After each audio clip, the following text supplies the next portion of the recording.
조금 아까 소개하셨듯이 영산불교 현지사라는 교단의 대표로 있는 일도 스님이라 하고요. 직함은 교정원장이라는 행정을 총괄하기도 하고, 또 현지사에는 불교대학이 있어서 불교대학 학생들을 총괄하고 있는 학장을 맡고 있기도 합니다. 여러분들이 오늘 오셔서 들으실 본문 내용은 여기 뒤에 써있죠. 청정연불수행도량에서 하는 제가 읽기는 행복법문인데요.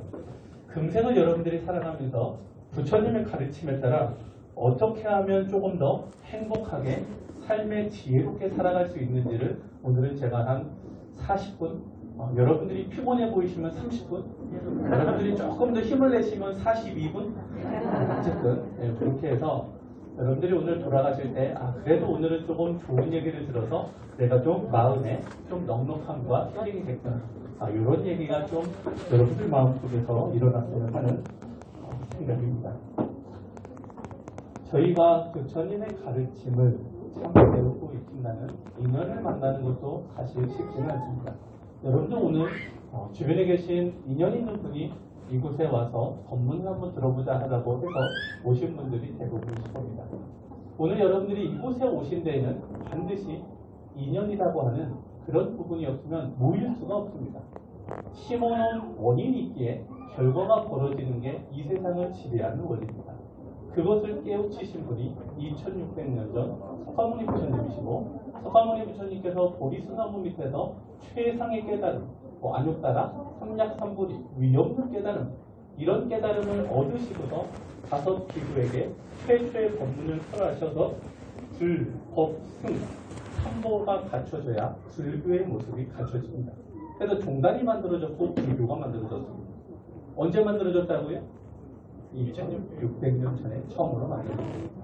그때 부처님께서 여러분들에게, 많은 사람들에게 했던 이야기들은 부처님께서 물론 대승의 입장에서는 정말 어려운 화엄경이나 법화경이나 이런 대승경전에서 어려운 말씀을 하셨지만 일반 많은 분들에게는 절대 어렵게 말씀하시지 않았습니다. 뭐라고 말씀하셨냐면, 여러분 모두가 아는 다 얘기, 다 아시는 이야기. 뭐라고 말씀하셨냐면, 죄 짓지 말고 착하게 살아라. 뭐라고 말씀하셨다고요? 죄 짓지 말고 착하게 살아라. 그러면 행복하게 살아면 어떻게 하면 되겠어요? 공부 다 했죠 오늘? 그것을 실천하는데 우리가 세상을 살아가는데 아직 지혜가 부족하다 보니까, 지혜라고 하는 건 어떠한 대상에 대해서 스스로 명확하게 하는 것을 지혜라고 합니다. 저희가 지혜가 잘 부족하다 보니까 부처님께서 알려주신 말씀을 바탕으로 슬기롭게 살아갈 수 있는 이 세상을 마련해가는 것이 저희들의 목표입니다. 그래서 부처님께서는 우리들의 삶을 보시고 뭐라고 하시냐면, 이 세상에 몸 받아온 이상, 태어난 이상 늙고 병들고 죽음에서 결코 그 누구도 벗어날 수가 없다. 여러분 맞나요? 네. 늙고 병들고 죽음에서 벗어날 수 없다. 그래서 한날은 염라대왕을 찾아간, 세상을 참 못된 짓만 한 사람이 염라대왕을 찾아가니까 염라대왕 앞에서 막 항의를 해요. 도대체 나 젊은 시절에 왜 이렇게 데려왔습니까? 그렇게 젊은 시절에 죽게 된 원인은 물론 있겠죠. 그러니까 그 염라대왕이, 너는 세상에 살면서 병든 자를 보았느냐? 예. 늙은 자를 보았느냐? 예. 관 속에 들어가는 죽은 자를 보았느냐? 예. 그렇게 보면서 너도 어차피 늙고 병들고 죽을 건데 그 모습 속에서 착한 선행을 하지 못하고 왜 나쁜 짓만 골라 해갖고 이렇게 왔느냐? 너는 지옥으로 가라. 어쨌든 석가모니 부처님께서 2600년 전에 하셨던 말씀은 어려운 말씀이 아닙니다. 우리는 이 세상에 못 받아왔고 못 받아온 이상 조금은 우리가 늙고 병들고 죽는 고통으로부터 벗어나고자 하는 노력을 해야 된다.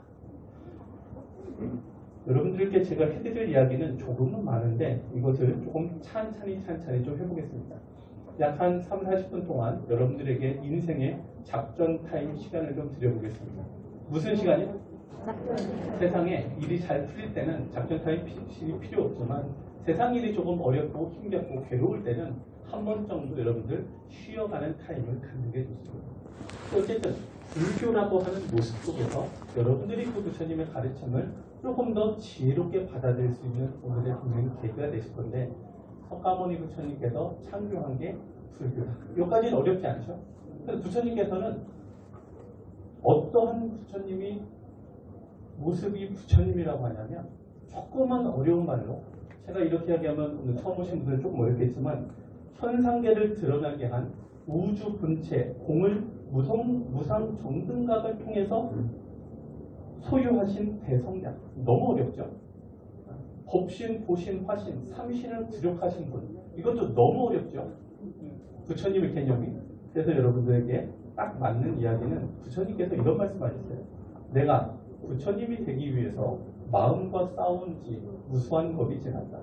삿된 마음을 용납하지 않았기에 이제 부처가 되었으니 세간에 있으면서도 그 마음을 쉴 수가 있는 것이다. 심줄과 뼈가 무너지고 부서지는 한이 있더라도 마음에 일어나는 나쁜 짓을 하지 말아야 한다. 결국은 어떠한 순간에도 나쁜 마음을 먹은 적이 없어서 어떻게 되셨다고? 성불하시는 부처님입니다. 그래서 부처님께서 아까 말씀드렸듯이 나쁜 짓 하지 말고 착하게 살아라. 라는 말씀 안에는 마음에서 우리가 일어나는 법답지 못한 생각, 착하지 못한 생각이 일어나면 법 아닌 생각이 일어나면 손에 불덩이를 쥔 듯 놔버리라. 여러분들이 행복을 불러오려면 우리 세상의 입법은 원인을 지으면 결과가 벌어집니다. 아주 조금 쉬운 말로 여러분들 처음 오신 분들을 위해서 해보면 종이에 생선을 싸면 종이에서 무슨 냄새가 나요? 종이에다가 향을 싸면 무슨 냄새가 나요? 그러면 착한 일을 하면 결과가 어떻게 되겠어요? 복이 오겠죠? 나쁜 짓을 하면 뭐가 올까요? 아직 벌 안 받아보셨나요?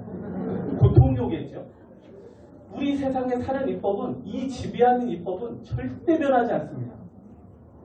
이 입법만 알면 이 세상의 행복을 어떻게 하면 되는지는 여러분들은 너무나 명확하게 아는 거예요.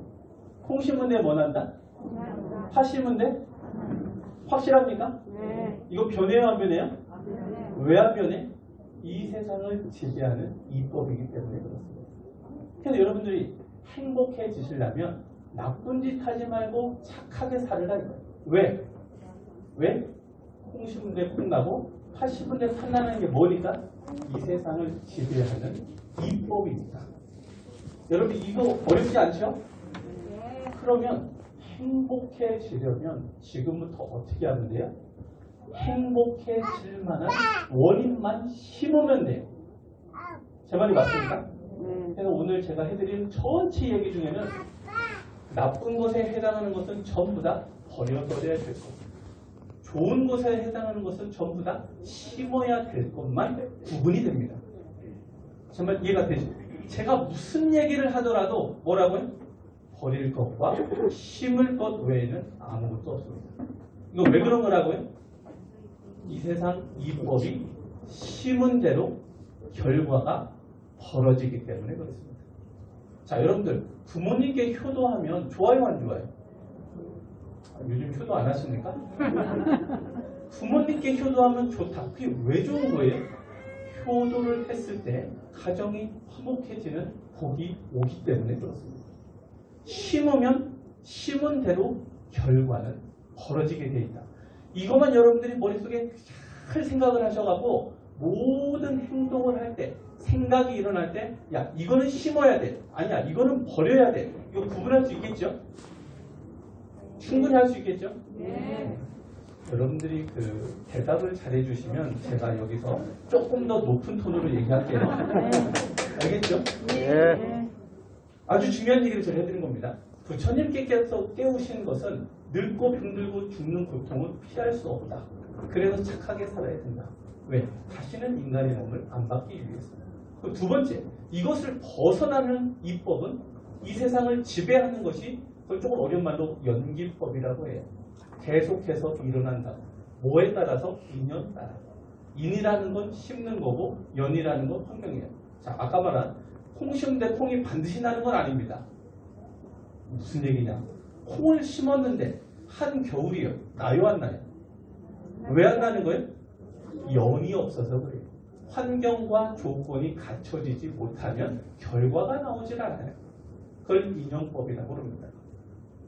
이해되시죠? 네. 또한 인과법이라고는 해요. 우리가 착한 일을 하면 복이 온다. 그래서 이 세상을 지배하는 원리는 심은 대로 결과가 벌어진다. 이것만 여러분들이 명확하게 알면 어렵지 않다. 그래서 지혜로운 사람은 단단한 바위가 바람에 움직이지 않듯이 이와 같은 지혜로운 사람은 칭찬과 비난에 흔들리지 않는다. 깊은 호수가 맑고 고요하듯이 지혜로운 사람은 가르침을 듣고 고요해진다. 다시 무슨 말이냐면 세상에 벌어지는 어떠한 일이 발생을 하면 원인이 있어서 벌어졌구나. 자, 여러분들한테 이렇게 얘기해 볼게요. 술 장사를 하던 어떤 사람이 그 술을 너무 비싸게 돈을 받아가지고 다음 생에 어떻게 되냐면 나름의 사기죄가 저쪽 세상에 적용이 돼가지고 다음 생에 소로 태어났어요. 자, 원인을 지으면 반드시 결과가 벌어지게 돼 있다. 우리가 뭐 영적인 것까지는 제가 깊이 말씀드리진 않겠습니다. 또 하나, 부처님께서 말씀하신 진리 중에 하나는 제가 지금 서두에 이걸 말씀해 드리는 이유는 그래도 부처님의 법을 들으러 오셨으니까 도대체 부처님은 무슨 말씀을 하신 분인지는 조금은 좀 여러분들이 아시면 좋겠다 싶어서 말씀드립니다. 또 사성제를 말씀드리면 또 개념은 또 너무 어렵습니다. 좀 간단한 게 하나만 말씀드려보면 욕심이 우리가 고통을 받게 하는 원인이다. 이게 사성제입니다. 뭐라고요? 사성제라고 참 여러분들의 표현에서 이걸 풀이하려면 1시간이 걸릴 텐데 아주 짧게 얘기해 보겠습니다. 욕심은 뭐다? 고통받게 하는 원인이다. 그래서 부처님께서는 이 세상을 이렇게 우리들이 살아가는 이 모습을 고통으로 보셨어요. 그러면서 그 원인을 욕심으로 받고 그렇게 욕심과 집착이 많은 상태에서 세상을 살아가다 보면 결국은 또 고통받는 세상에 또 가야 되더라 이거예요. 그래서 이것을 벗어나는 착한 일을 해서 영원히 열반에 이르르는 길을 말씀하신 분이 부처님이십니다. 그래서 불법을 이해할 때는 꼭 두 가지, 연기법과 사성제가 정견, 바른 견해라는 것을 여러분들이 이 정도까지는 꼭 좀 알았으면 하는 바람으로 제가 이야기를 좀 드려봅니다. 자, 지금부터는 여러분들 어려운 얘기 하지 않겠습니다. 알겠죠? 앞에도 뭐 대단히 어려운 얘기 한 게 아니라 쉬운 대로 벌어진다고밖에 안 했어요, 제가. 요것만 잘 기억하시면서 지금부터는 조금 쉬운 얘기를 해보겠습니다. 행복은 복된 좋은 운수라고도 합니다. 이것을 불러오려면 우리가 기본적으로 꼭 하나 알아야 되는 게 뭐냐면 세상에 인연 따라 생긴 모든 것들은 인연이 닿으면 사라진다는 거. 자, 뭐라고요? 인연 따라 생겨진 모든 것들은 인연이 닿으면 어떻게 된다? 사라진다. 우리들이 입고 있는 이 옷도, 우리들이 갖고 있는 재물도, 우리들이 타고 있는 차도, 우리들이 갖고 있는 집도 어떻게 된다? 인연이 닿으면 사라진다. 그래서 허망한 것을 마음속에 언제나 알고 있어요. 아무리 아름다운 꽃도 얘가 우리 천지사 가장 위에 큰 스님이 광명만덕 큰 스님이라는 큰 스님이 계신데 그분이 공부하시면서 하신 말씀이 꽃을 보고서 부처님께서 이 꽃을 보시니까 본래부터 없는 것 이름하여 꽃이라 하네. 시들어 없어지면 허망한 줄 알고 허망한 줄 알았기에 나오는 공부를 철저히 하라는 가르침. 제 말 여러분들 머릿속 좀 들어가십니까? 자, 이 세상에는 뭐다? 생겨난 것은 어떻게 된다? 반드시 사라진다. 요것을 전제하고 있는 세상이라는 거예요. 이 세상은. 그래서 언제나 여러분들이 마음속에 영원한 것이 아니라 사라지는 거구나. 변하는 거구나라고 마음속에 좀 깊이 좀 하시고 제가 이야기를 해드리면 여러분들이 조금 더 마음에 와닿을 겁니다. 벌이 꿀을 애써 놓아 놓지만 자신은 먹지도 못하고 사람이 빼앗아 가듯 사람도 동분서주하며 재산을 모으는 데만 급급하다가 한번 써보지도 못하고 죽고 나면 쓰는 사람은 따로 있다. 새가 살아있을 때는 개미를 먹는다. 그런데 새가 죽으면 개미가 새를 먹는다. 시간과 환경은 언제든 변할 수 있다. 당신 인생에서 만나는 누구든 무시하거나 상처를 주지 마라. 지금 당신은 힘이 있을지 모른다. 그러나 꼭 기억해야 한다. 시간이 당신보다 더 힘이 있다는 것을. 하나의 나무가 100만 개의 성냥개비를 만들어낸다. 그러나 100만 개의 나무를 태우는 데는 성냥 한 개비로도 충분하다는 것을 알아야 한다. 오늘은 내가 건강함과 감사하고, 오늘은 내가 숨 쉴 수 있음에 감사하고, 오늘 내가 누군가를 만남에 감사하고, 감사가 넘치다 보면 우리의 삶도 저절로 행복해진다. 감사하고 또 감사하라. 감사하면 감사할 일만 자꾸 생긴다. 자, 여러분들 이 말이 맞는 거예요? 안 맞는 거예요? 맞는 겁니다. 우리가 사는 이 세상은 허망하고 계속해서 인연 따라 변합니다. 지금 있는 게 결코 영원하지 않다라는 마음가짐을 여러분들이 꼭 가지셔야 돼요. 그걸 바탕으로 해야 왜 착하게 살아야 되는지 나와요. 왜? 영원하지 않은 거에 계속 집착하고 욕심부리면 어떻게 되는 거예요? 나쁜 짓 해요. 안 그렇습니까? 하지 않아야 될 것을 하게 돼 있어요. 허황된 욕심을 부리기 때문에. 자, 부처님께서 이런 말씀을 하셨어요. 초대하지 않았어도 인생은 저 세상으로부터 찾아왔고, 허락하지 않아도 이 세상으로부터 떠나간다. 찾아왔던 것처럼 떠나가는데 거기에 무슨 탄식이 있을 수 있으랴. 여러분들, 우리는 언젠가는 인연이 닿으면 가야 됩니다. 여러분들 혹시 이 세상에 태어날 때 어머니 꼭 내가 저분한테는 뱃속에 꼭 들어가야 돼서 들어가신 분 손 들어봐요. 기억이 안 나시나요? 그런데 자연의 입법은 여러분들이 부모님을 택해서 태어나게 됩니다. 실제로. 그리고 여러분들은 영적인 비밀이기도 하지만 우리가 영원히 죽지 않는 이 안에는 영혼의 몸뚱이가 있습니다. 이 영혼의 몸뚱이는 우리가 윤회라는 것을 합니다. 부처님의 가르침에 따라서 지옥아기 축생, 악도를 돌기도 하고 인간 천상을 돌기도 해요. 그 돌 때 우리들 살아생전에 40대 모습으로 돌아요. 그러다가 부모님을 찾아올 때는 여러분들 40대 모습으로 뱃속에 들어가기도 해요. 그러면 성장을 해서 다시 윤회하러 들어가면 늙은 분이 돌아가셔도 40대 모습으로 바뀌어서 다시 윤회를 또 합니다.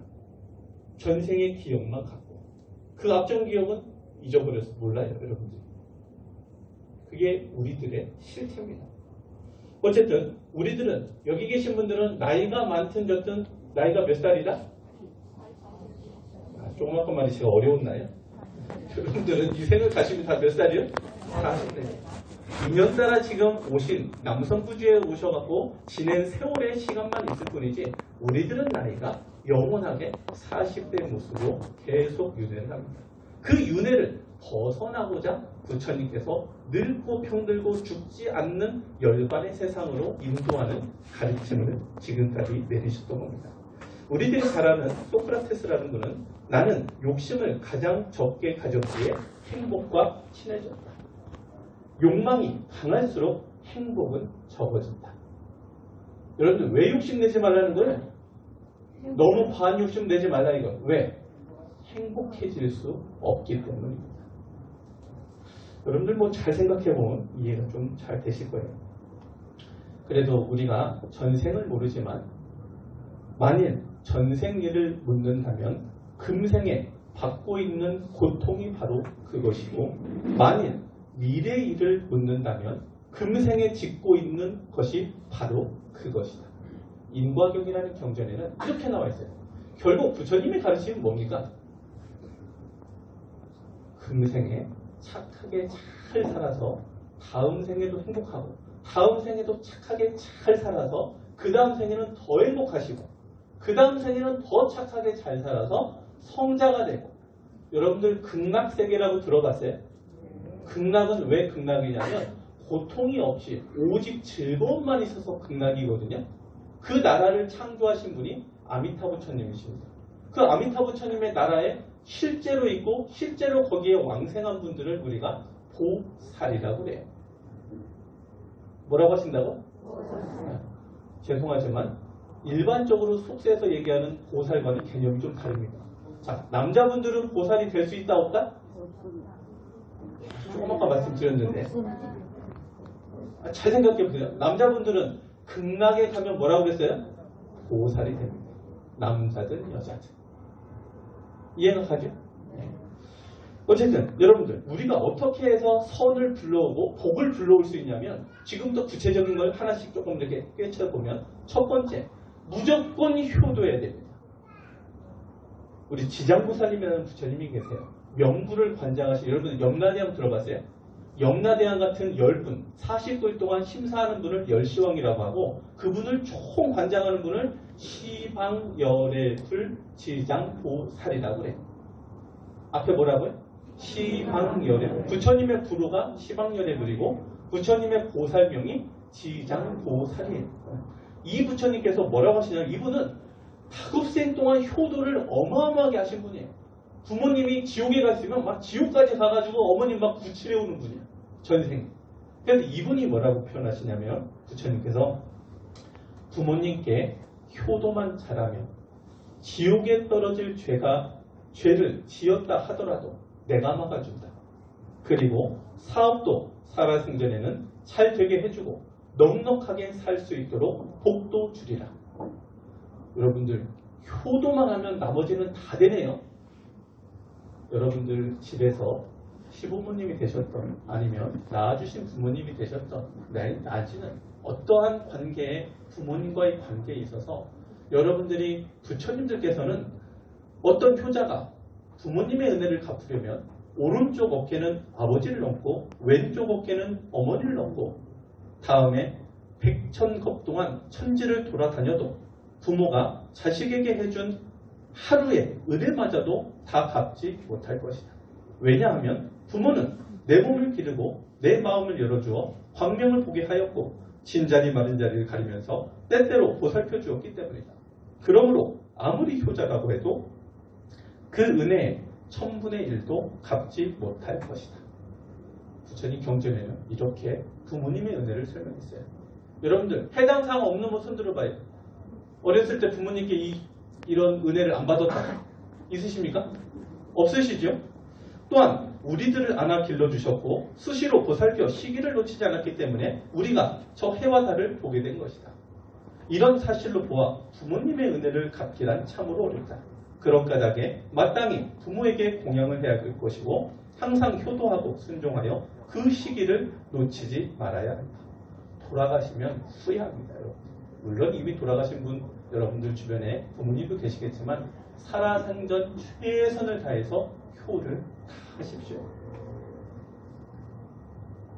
하실 수 있겠죠? 네. 어떤 농부가 자식 걱정이 대단해요. 여러분들 부모님이 여러분들 아무리 성장해도 여러분들은 부모님께 악이지 않습니까? 80대 분이 60대 분을 봐도 자식을 볼 때는 똑같지요? 혹시 80, 70대신 분 계시죠? 똑같습니까? 네. 그렇죠. 어떤 게으른 자식이 있었어요. 농부가 자식이 너무 게으르니까 이제는 임종 시기가 왔는데 도대체 어떻게 하면 얘네들을 먹고 살게 할까? 자식에 대한 걱정이 막 머릿속에 끊이질 않아요. 그러다가 아이디어를 냈어요. 얘들아 모여봐라. 내가 임종하기 전에 너희들에게 마지막 유언을 한다. 사실은 나는 엄청난 부자였다. 우리 밭에 논에 황금 항아리를 묻어놨으니까 그 항아리를 꼭 찾아서 너희들이 사는데 제물로 써요. 그때부터 자식들이 어떻게 해요? 할아버지 돌아가시니까 황금 항아리를 찾기 위해서 온 밭과 논을 다 뒤집어가지고 엎고 나니까 있어요 없어요? 없어요. 못 찾았어요. 결국은 없는 거였죠. 그리고 나서 거기서 멈추지 않고 이렇게 된 바에야 씨라도 한번 뿌려보자 해가지고 씨를 쫙 뿌려가지고 어떻게 했더니만 농작물이 잘 자라가지고 결국 어떻게 됐어요? 먹고 사는데 부족함이 없었어요.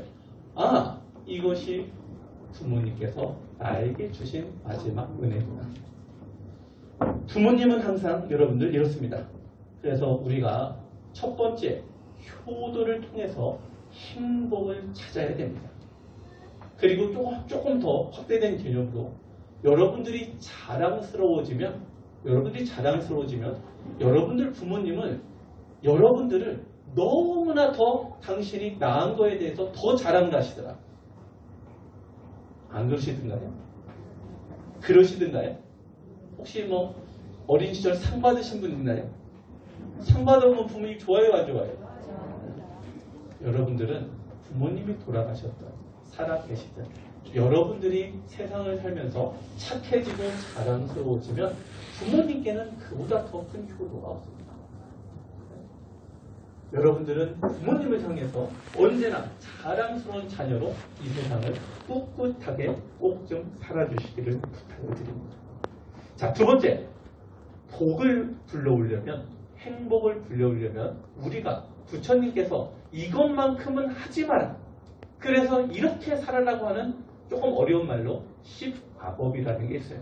이것만큼은 하지 마라. 이것이 있으면 너 행복할 수 없어. 라고 하는 거. 그게 첫 번째가 뭐냐면 살생하지 마라. 뭐 하지 말라고요? 그럼 살생 안 하면 그 반대말로 어떻게 하면 되겠어요? 많은 생명을 살려줘라 이거. 여러분들 제가 뭐 이렇게 여쭤봐야 여러분들한테 맞을 것 같아요. 여러분들을 괴롭히는 모기가 웽웽거리고 있어요. 살려야 돼요? 죽여야 돼요? 죽여야지. 뭐 아주 간단한 비유를 잡았어요. 살려야 돼요? 죽여야 돼요? 죽여야 부처님께서 금방 말씀을 하셨는데도 불구하고 자 여러분들 살아있는 생명 중에는 영혼의 몸뚱이, 사람의 영혼의 몸뚱이가 들어가는 게 있고 들어가지 않는 종류가 있습니다. 일단 들어가는 종류는 12띠 생물에는 다 들어갑니다. 자축, 인묘부터 신유술해까지 12띠에는 다 들어가요. 하늘을 나는 날짐승 웬만하면 들어갑니다. 네 발로 기어다니는 건 웬만하면 들어갑니다. 큰 등치가 큼직한 거. 물고기 중에도 고래나 상어 내지는 물표범 이런 것들 크지막 큰 거에도 웬만하면 들어가요. 이런 것을 살생을 많이 하면 여러분들 어떻게 되냐면 두 가지 과를 받습니다. 다음 생에 생명이 단명하거나 자식이 없어요. 뭐가 어떻게 된다고요? 단명이 되거나 자식이 없어요. 사람이 들어간 특히 생물을 죽이게 되면 두 번째, 이들이 죽게 되면 이승과 저승 사이를 떠도는 우리가 두 자루는 귀신, 세 자루는 죽음신, 네 자루는 무주곤이라고 해요. 저승사자를 따라가야 되는데 그 시간보다 먼저 죽으면 우리 세상 저 세상하고 중간을 떠돌아야 돼요. 그래서 여러분들이 제사를 지내는 거거든요. 천도제를 하고 나면 제사를 안 지내도 되죠. 안에 들어가면 다시는 못 오시니까. 어쨌든 다시 돌아가서 어쨌든 그런 생명을 죽이게 되면 몸에 붙어요. 그 몸에 붙은 그런 영가를 원결영가라고 그래요. 뭐라고 한다고? 한이 많아서 너 내가 죽일 거야 라고 막 치고 들어온다. 전생에 여러분들이 어떤 이유 때문에 어떤 사람을 칼로 3번 복부를 난자에서 찔러 죽이면 금생에 그 영가가 붙어서 어떻게 하고 있다고? 여러분들 잘 때 혹시 가위 눌리시나요? 위에서 막 표현상 죄송합니다. 근데 그것을 영적으로 하고 있다. 그럼 여러분들은 잠을 못 자요. 밤에 무서워. 왜? 거짓 몸뚱이는 볼 수 없지만 영혼의 몸뚱이는 그걸 볼 수 있거든요. 그럼 막 자지러집니다. 그리고 조금 더 심해지면 아파서 병원에 실려가야 돼요. 살때 할 겁니까? 안 할 겁니까? 곤충류에는 들어가지 않습니다. 모기, 파리는 안 들어가요. 자, 다시 한번 여쭤보겠습니다. 모기를 죽일 겁니까? 살릴 겁니까? 조금 살리는 쪽으로 좀 많아졌네요, 이제. 영혼체가 들어가지 않은 것을 죽이면 이것이 양이 많아지면 피부병이나 병구로 옵니다. 조금 쉬운 말로 여러분들 나무를 태웠어요. 나무를 중심으로 해서 기생하는 작은 미생물들이 있습니다. 그렇죠? 그럼 이것들이 죽으면 원인을 지은 사람한테 인과에 따라 붙게 되어 있어요. 그러면 이것이 붙으면 떨어져 나갈 때까지 피부과에서 아무리 약을 먹어도 주사를 맞아도 낫지 않습니다. 제가 갖고 있는 과보 중에 전생에 제가 아주 잘 나가는 귀한 집에 태어난 적이 있어요. 제가. 누가요? 여기는 뇌도스님. 태어난 적이 있는데 그때는 그 시절에는 사냥이 아주 그 즐거움이었어요. 그때 그 삶에는. 그래가지고 그때 당시에 열심히 사냥을 해가지고 오면은 동물 가죽을 벗겨서 팔고 동물 그거는 뭐 이렇게 해서 하고 해가지고 금생에 제가 어떤 과보를 받았었냐면 동물의 가죽을 벗길 때 그들이 갖고 있는 고통, 고름이 나오는 고통이 그대로 몸에 들어왔었어요. 여러분 이해가 가십니까? 죽이면 안 된다. 파리보리 죽이면 어떻게 된다? 피부병 된다. 지금 여러분들 알고 계시네요. 자, 두 번째, 생명을 죽이면 안 된다. 두 번째, 도둑질을 하지 말고 뭐하라? 베풀어라. 주지 않는 것을 갖는 것을 도둑질이라고 합니다. 여러분들, 도둑질하는 과부는 소와 말이 됩니다. 절대로 도둑질하면 안 된다. 또한 갚아야 될 게 있으면 여러분들 무조건 갚아야 됩니다. 갚지 않으면 그걸 또 원인으로 해서 여러분들 얼마 전에 어떤 분이 공약을 올리시는데 부처님께서 보시니까 전생에 이분이 사업가였어요. 사업가였는데 똑같은 사업을 하는 사람이 하나를 비슷한 걸 만드니까 내 수입이 줄어들겠죠. 그래서 어떠한 수단과 방법을 가리지 않고 이 사업체를 망해버리게 했어요. 그랬더니 금생에 이 영가가 이승과 저승 사이에 귀신으로 돌다가 저놈이 바로 전생에 내 사업을 망하게 한 놈이야. 내가 지금 이 사업체 다 망가뜨려 볼 거야. 들어온 날부터 망하기 시작합니다. 이유 없이. 이유는 뭐예요? 지은 법과 해당하는 영가가 있기 때문에 벌어지더라. 도둑질 하면 안 됩니다. 세 번째는 사음하지 말고 청정한 범행을 닦아라. 여러분들 가정에서 여러분들 특히 젊으신 분들에게 꼭 부탁드리고 싶은 거. 여러분들 젊은 시절에 아이가 있고 아이가 성장할 때 부모님이 싸우면 아이가 심리적인 장애를 일으킵니다. 나중에 공황장애나 내지는 아이가 커가면서 아주 심리적으로 불안한 상태로 크기 때문에 나중에 성장해서 그 똑같은 원인으로 해서 아이에 대해서 케어를 해줘야 되니까 여러분들이 아주 많은 고통을 받습니다. 알겠죠? 그럼 어떻게 되는 거예요? 부부는 모든 관계에 있어서 화합을 해야 됩니다. 부처님께서는 부부 사이야말로 인간관계의 기본이다. 그 기초 위에서 자식과의 관계가 성립이 되고 이어서 형제, 상하관계가 성립이 된다. 그러므로 그 기초가 올바르다면 나머지 인간관계는 잘못될 것이 없다. 여러분들 부처님께서는 정말로 수천만 생 반복한다 해도 사랑하는 사람과 다시 만날 수 있는 가능성은 아주 드물다. 그러니 지금 후회 없이 뭐하라? 사랑하라. 사랑하는 시간이 그리 많지 않다. 자, 여러분들 다시 한번 또 여쭤보겠어요. 여러분들 남편 되시는 분이 술을 정말 많이 드시는 걸 한 달 내내 사랑할 거예요? 미워할 거예요?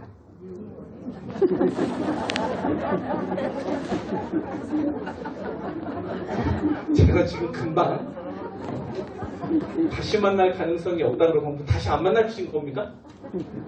우리 가끔 인고 부부들을 보면 다시 태어나도 또 결혼하자고 하던데 여러분들 모든 관계, 사회생활의 관계, 모든 관계의 근본은 부부관계입니다. 이 부부관계가 청정해지지 않으면 안 됩니다. 또 바람을 많이 피우면 반드시 지옥을 갑니다. 여러분들 잘 아는 염라대왕 같은 분 10시왕 중에 얼마나 바람 폈는지 해당하는 죄악을 살펴보는 분이 계십니다. 반드시 지옥에 갑니다. 오늘부터 멈춰야 됩니다. 알겠죠? 마음으로도 멈춰야 됩니다. 오직 누구만 바라보라? 그분. 알았죠? 집에 계신 그분만 바라보고 사셔야 됩니다. 그것이 여러분들을 행복으로 이끌기 때문에 그렇습니다. 다만 전생에 그러지 못한 부부로 살다가 바람을 많이 핀 남편이 있어서 목매어 자살한 사람이 금생의 부부가 되면 그 전생의 남편하고 이 사람이 살면 어떻게 되겠습니까? 이 사람을 다시 목매어 죽여야 되니까 나가서 바람만 피게 됩니다. 이것은 인과의 법칙에 의해서 어쩔 수 없어요. 다만 부처님 법을 아는 순간부터는 어떻게 된다? 멈춰야 된다. 그게 지혜로운 삶입니다. 제 말 이해가 가죠? 자, 그 다음 우리 남자분들도 여자분들도 잘 아시는 술 먹지 마라. 술을 많이 드시게 되면 술고래가 됩니다. 맞죠? 술고래가 되면 과거가 뭐냐면 술 귀신이 됩니다. 실제로 제가 여기서 제가 말씀드리는 건 거짓말을 말씀드릴 수 없어요. 과하게 드시면 간도 안 좋아서 당연히 병고도 생기겠죠. 절대 술을 많이 드시면 안 됩니다. 왜? 이성을 잃기 때문에 그렇습니다. 어느 날 술을 거하게 취하신 분이 우리 집에 옆집 닭이 넘어왔어요. 이 닭 어떻게 했겠어요? 술김에 확 잡아 죽였죠. 그래서 어떻게 했어요? 입속에 넣었죠. 그랬더니만 옆집에 있는 아주머니가 와서 닭을 찾으러 왔어요. 그랬더니 뭐라고 그래요? 나는 본 적이 없어요. 어디 있는데? 뱃속에 있는데. 그리고 나서는 흑심이 생겨가지고 그 아주머니를 범했어요. 자, 술을 먹으니까 어떻게 된 거예요? 살생했죠. 닭. 거짓말했죠. 사음을 했죠. 이 사람 어떻게 되겠습니까? 잘 이해가 되시죠?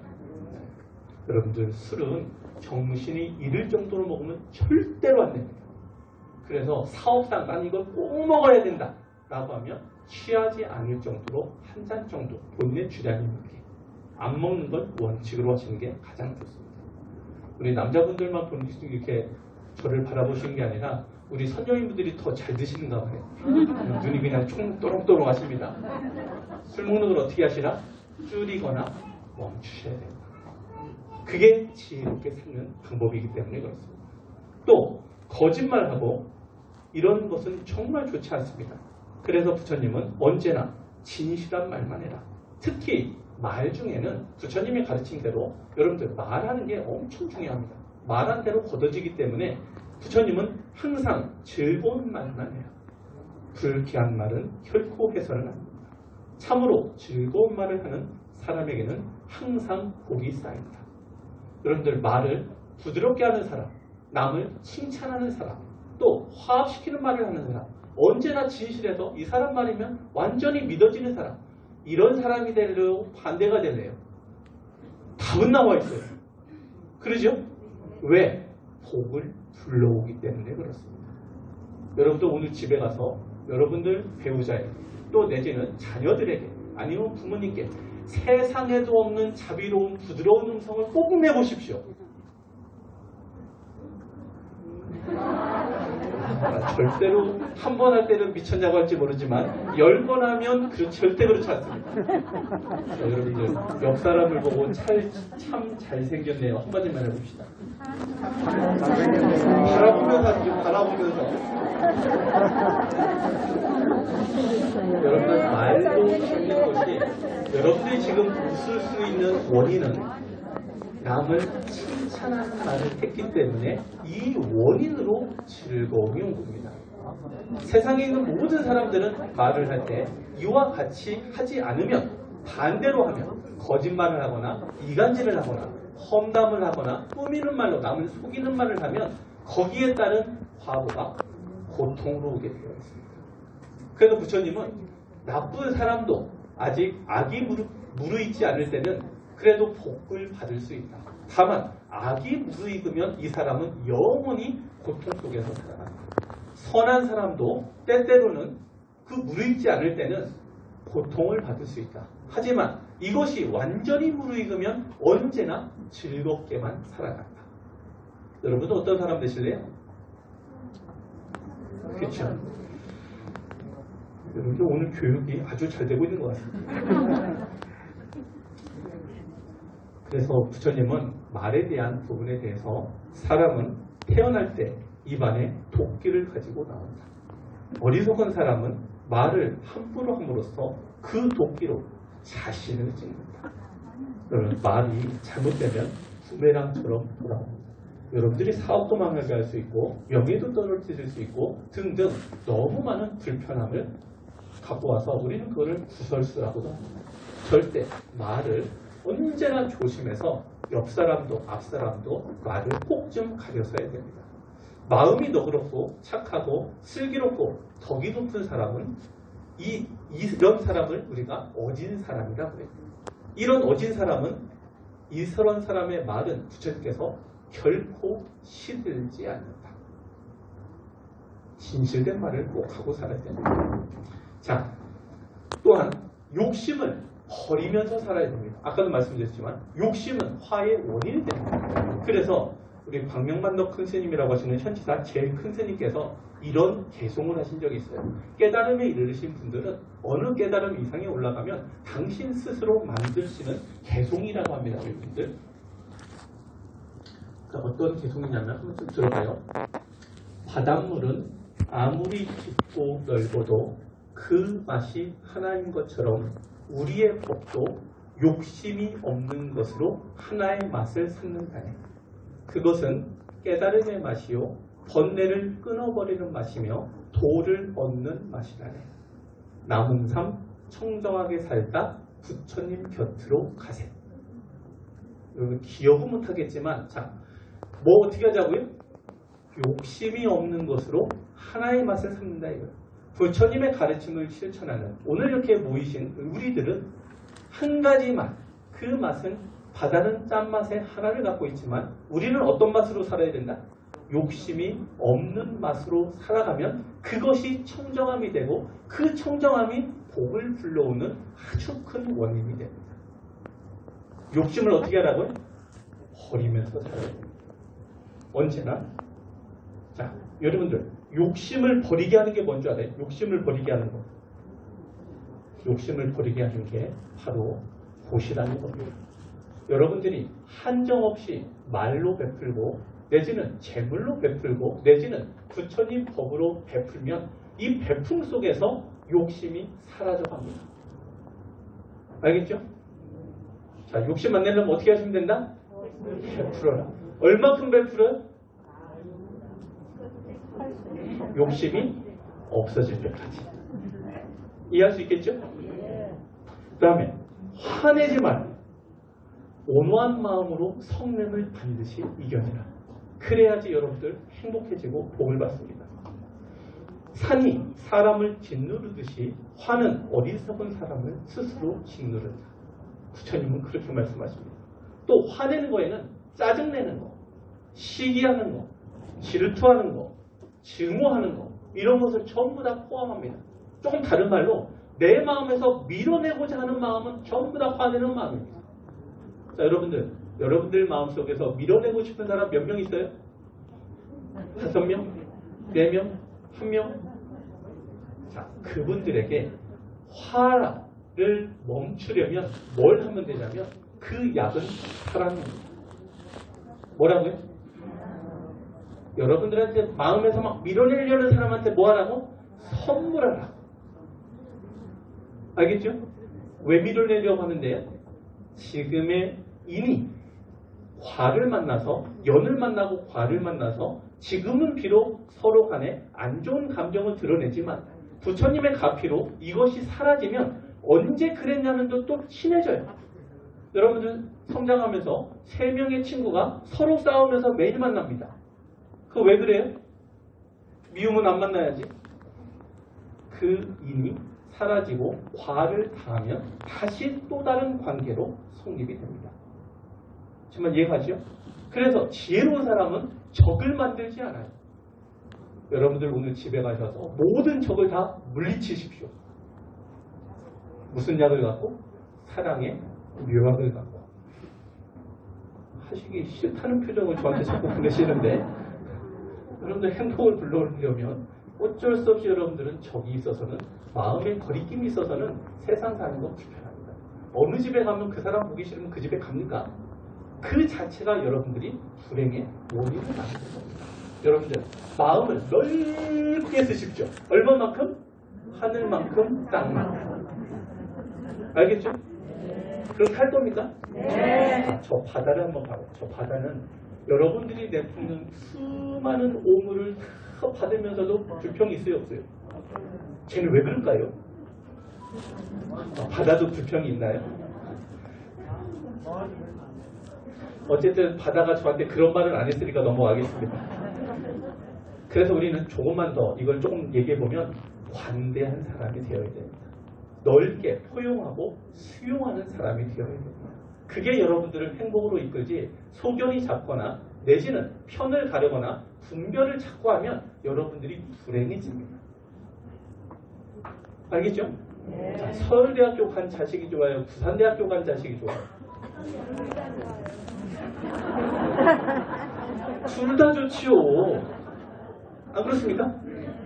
분별을 없애야 행복이 옵니다. 정말 이해 가시죠?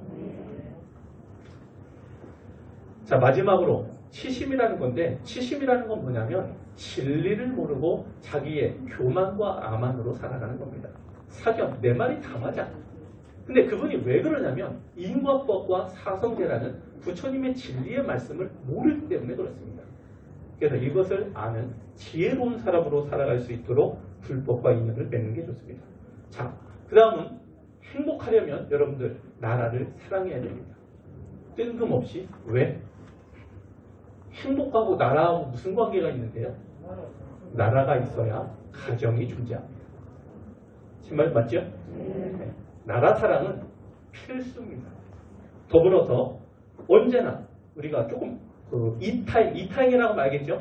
이타임을 늘 실천하는 사람으로 살아가야 여러분이 행복합니다. 자, 여러분 우리는 조금 어려운 말로 제가 조금만 어려운 말 해볼게요. 주무시지 말고 좀 들어봐요. 제가 좀 어려운 말 얘기하면 뭐 바로 죽으시는 분들이 많으시더라고요. 강의하다 보면. 이 세상을 조금 어려운 말로 현상계라고 합니다. 드러난 세상. 이 현상계를 만들어낸 엄청난 에너지체가 있어요. 우주 본체. 이걸 불교에서는 공이라고 합니다. 다른 말로 마음이라고도 해요. 여기까지 이해가 됐죠? 네. 자, 이런 것들 안에서 우리의 생명체는 인연 따라 나왔습니다. 어떻게 됐다고? 인연 따라. 자, 인연이라는 건 이렇습니다. 여러분들 지구는 어디에 의지해 있냐면 허공에 의지해 있습니다. 남성부죠. 안 그렇습니까? 여러분들 저 우주 과학자들이 밖에서 찍으면 허공에 딱 이렇게 버티고 있잖아요. 우리들은 그 허공을 바탕으로 한 남성부주 흙 위에 서 있습니다. 그러면서도 여러분들은 이 빌딩이 지어지고 14층이라는 곳에 와 있고 이곳에서도 바닥과 의자에 의지해서 현재 앉아 있습니다. 우리들이 이 세상에 드러난 그 모든 것들은 서로 의지해서 생겨나는 것들만 있지 갑자기 창조된 건 단 하나도 없습니다. 아주 쉬운 말로 여러분들에게는 여러분들 부모님이 계시고 그 부모님에게는 그 위에 부모님이 계시고 그 부모님들은 그 위에 부모님이 계시지 않았으면 여러분들은 없다는 겁니다. 제 말이 틀린가요? 갑자기 여러분들 어디서 딱 해서 빵 나오셨나요? 그러잖아요. 이 세상의 모든 것들은 어떻게 된다? 서로 인과 연에 의지해서 창조됩니다. 생겨납니다. 그래서 우리들은 어디서 어떻게 해서 생겨나냐면 현상계를 드러내게 한 공이라고 하고 마음이라고 하는 것으로부터 모두가 다 한 곳에 있다가 인연 따라 이렇게 저렇게 벌어져 나왔습니다. 조금 다른 말로 하면 우리들은 하나입니다. 부처님께서 중생 구제하려는 이유는 당신이 성불해서 영원히 사는 사람이 된 것을 부처님이라고 합니다. 여러분들 부처님을 제가 조금만 더 말씀드려보면 무한한 지혜로 최상의 평온에 머무르신 분, 탐욕이 전혀 없고 위대한 지혜의 사람, 그는 열애이며 바른 길을 잘 가신 분, 견줄 자도 없고 동등한 자도 없고 용맹하고 모든 것에 막힘이 없는 분, 그분을 부처님이라고 합니다. 어쨌든 우리가 표현할 수 있는 그 모든 것들을 다 표현해도 무엇 하나 완벽하지 않는 분이 부처님이신데 이분은 성불하시고서 중생세계에 와가지고 2600년 전에도 그때 성불하신 게 아니라 법화경을 근거로 한량없는 세월 전에 성불하셨다가 인간의 몸을 받아오시고 또 여러분들 관세음보살님 아세요? 관세음보살님의 불보가 정법명화 부처님이에요. 이 부처님은 당신이 그러셔요. 평상시 나는 중산층에 많이 태어나신다. 조금 어려운 말로 사람의 몸을 받아오시는 부처님을 저희가 뭐라고 부르냐면 응화신불이라고 합니다. 석가모니 부처님도 그러시고 그 많은 부처님들이 이 사바세계에 오셔가지고 여러분들을 구제하시겠대. 왜? 너도 나도 아닌 우리는 하나이기 때문에. 너도 잘 돼야 되고 어떻게 된다? 나도 잘 돼야 된다. 여러분들 집에 가시면 친구들이 잘 되면 어떻게 하라고요? 배 아파서 옥상실에 가시면 안 되고 함께 기뻐하는 마음을 갖는 겁니다. 왜? 네 일이 내 일이 같은 일이니까. 자, 여러분들 조금 다르게 표현해 볼게요. 농사 짓는 분 없으면 여러분들 밥 못 먹습니다. 옷 짓는 분 없으면 여러분들 옷 못 입습니다. 서로 역할 분담을 해서 이 세상을 협력해서 의지해서 살아가는 것이 우리들의 모습이지 나만 띡 잘라가지고 세상에 나를 다 따르라. 옷도 먹고 있고 밥도 못 먹고 그런 사람은 없습니다.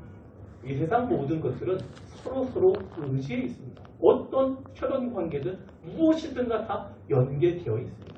그런 입장에서 봤을 때 옆에 있는 분 잘 돼야 돼요, 안 돼야 돼요? 뒤에 있는 분 잘 돼야 돼요, 안 돼야 돼요? 확실합니까? 남들이 잘 되면 어떻게 한다? 함께 기뻐한다. 참 저는 많은 것을 가르쳐 드리고 있지만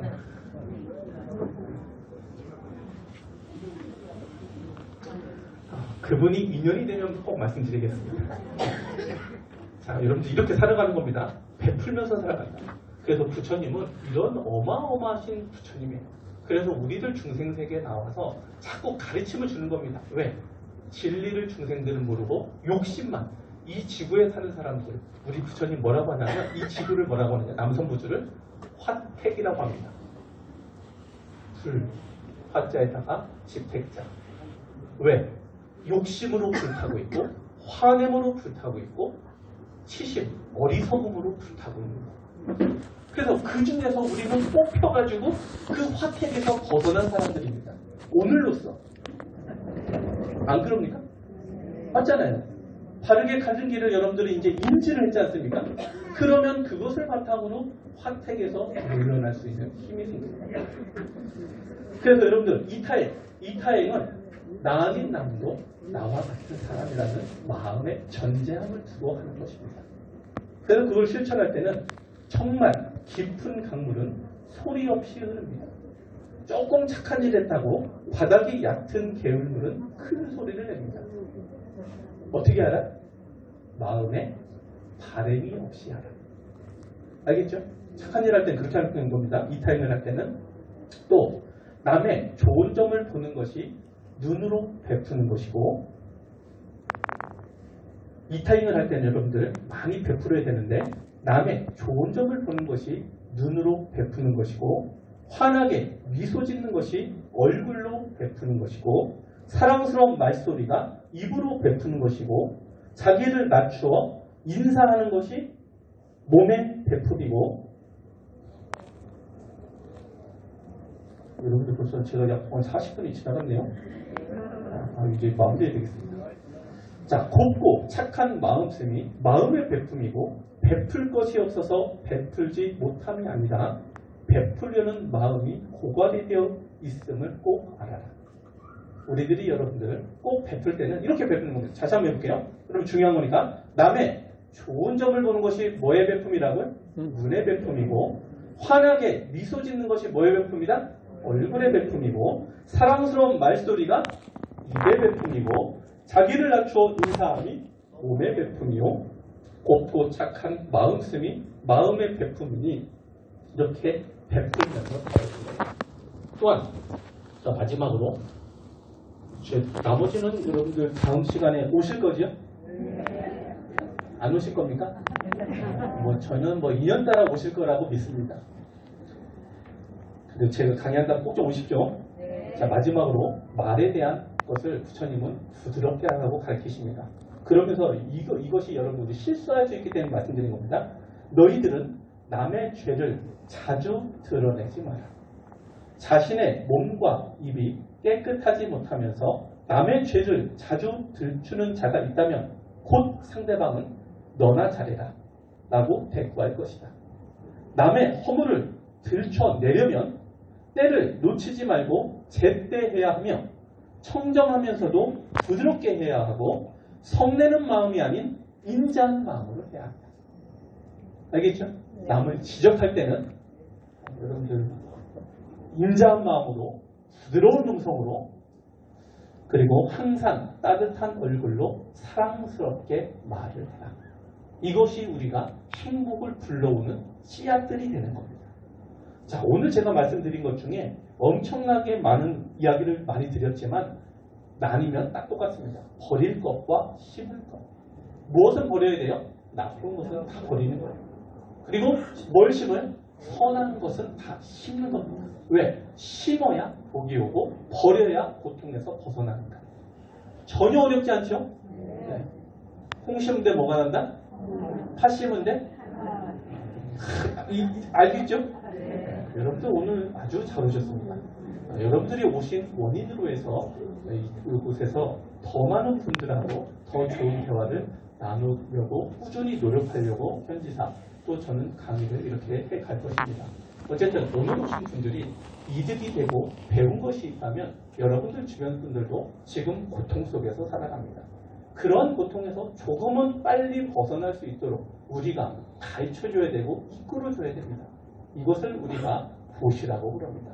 법을 베푸는 법시. 알겠죠? 우리는 이렇게 살아가는 겁니다. 왜? 행복을 불러오는 원이기 때문에 그렇습니다.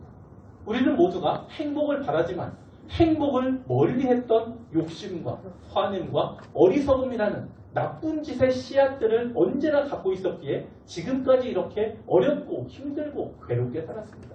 이제는 멈춰야 됩니다. 그럴 필요가 없어요. 왜 그렇게 살아야 돼요? 부처님의 가르침대로 언제나 나쁜 짓 하지 않고 착한 사람이 되고 이 세상을 지배하는 이법인 인과법을 알아서 언제나 마음속에 행복하게 살려면 버려야 돼. 이건 심어야 돼. 이런 두 가지 생각 속에서 여러분들이 살아간다면 생각이 착해지고 바라질 것이고 말이 부드러워지고 언제나 남에게 배려를 할 것이고 행동은 그 무엇보다도 베푸는 쪽으로 여러분들이 기울어질 겁니다. 이 세상은 이렇게 살아가야 부처님의 가르침을 수용할 수 있는 경전을 읽고 연구를 할 수 있는 바탕이 되는 겁니다. 오늘 여러분들 경전 읽고 연구라는 걸 안 가르쳐 드리는 이유는 여기 보면 연불 수행들하게 하는데 연불 얘기는 제가 한 개도 안 했어요. 왜냐하면 여러분들이 아직 갈 길이 멉니다. 이 바탕이 다 되고 마음이 정말 착한 마음이 우러날 때 경전을 읽으면 이 말씀을 도대체 이분은 어떤 공부를 했기 때문에 했나? 라고 막 물음표가 돼요. 그러면 조금 불교적인 용어로 찬탄, 공경, 예배를 하게 됩니다. 부처님에 대해서. 그 부처님은 영적으로 실존하는 분이고 우리를 바라보는 분이고 우리를 보다 나은 세상으로 이끌어줄 만한 능력과 그 모든 것을 다 갖추신 분입니다. 분명히 계십니다. 그래서 우리가 연불을 하는 건데 이런 연불 얘기는 여러분들 다음 시간에 좀 들려드리도록 할 테니까요.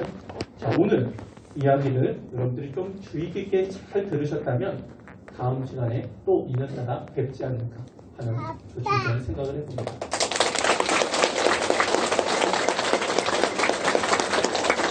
여러분이 박수를 친 인연으로 분명히 행복해지실 겁니다. 알겠죠? 저는 또 다음은 인연따라 또 뵙도록 하고요. 오늘 포부해 주신 분들, 봉사해 주신 분들, 인연따라 어려운 시간에 함께 해 주신 분들 모두 다 감사드립니다. 다음에 또 인사드리도록 하겠습니다. 자, 감사합니다.